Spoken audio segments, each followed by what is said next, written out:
La Guerra Civil Española va del año 1936 a 1939. Comenzó cuando una parte del ejército español asentado en Marruecos, con algunos de los generales más influyentes del ejército español, dirigido por el general Francisco Franco, se levantó contra el gobierno republicano democráticamente elegido, presidido por Manuel Azaña. Las lealtades no siempre estuvieron claras durante este conflicto. Esencialmente, las filas de la izquierda estaban compuestas no solo por obreros, campesinos y sindicatos, sino también por el gobierno español y grupos armados de socialistas, comunistas y anarquistas.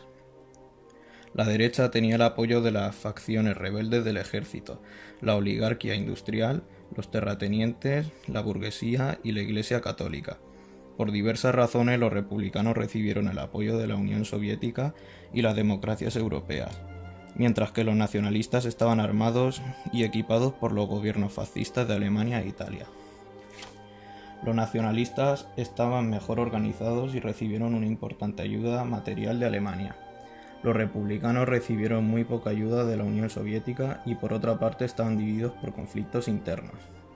La victoria del general Franco marcó el comienzo de una dictadura de 40 años en España, de 1939 a 1975. A finales del mes de marzo de 1939, la Guerra Civil Española estaba terminando, y en el puerto de Alicante se produce uno de los más trágicos episodios de este fin de guerra. Tras el fallido golpe de estado de Casado, se corrió el rumor de que en el puerto de Alicante el bando franquista permitiría que todo aquel que lo quisiera pudiera exiliarse y abandonar España. Esto motivó que entre 12.000 y 15.000 personas se concentrasen en el puerto de Alicante con la esperanza de poder abandonar España. Alicante fue la última ciudad conquistada por las tropas de Franco y en los días previos su puerto fue el último refugio de esperanza, finalmente truncada, para muchos miles de militares y civiles de la causa republicana.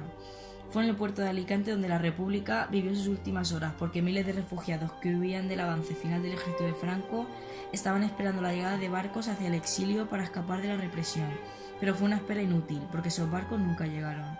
Solo había barcos destruidos por bombardeos franquistas. Mientras tanto, la ciudad fue ocupada militarmente por las tropas italianas de la división Littorio al mando del general Gastón Gambara, el 30 de marzo de 1939. Tuvo lugar una batalla campal para embarcar, debido a la gran desesperación que había, y muchos de ellos iban armados. Además, mientras tanto el enemigo no hacía nada más que avanzar sin resistencia ninguna. El problema era que no había los barcos necesarios para este exilio. La flota republicana estaba en retirada. Solo se podía contar con una respuesta a favor de las naves francesas y británicas con las que el gobierno republicano mantenía acuerdos comerciales. El 28 de marzo, 2 barcos están amarrados en el puerto. Uno de ellos es el viejo carbonero inglés Stanbrook con su capitán Andrew Dixon, que se aventura y burla el bloqueo de la escuadra franquista. Estos embarcaron oficialmente a 2.638 pasajeros. De ellos, 2.240 eran hombres y 398 mujeres.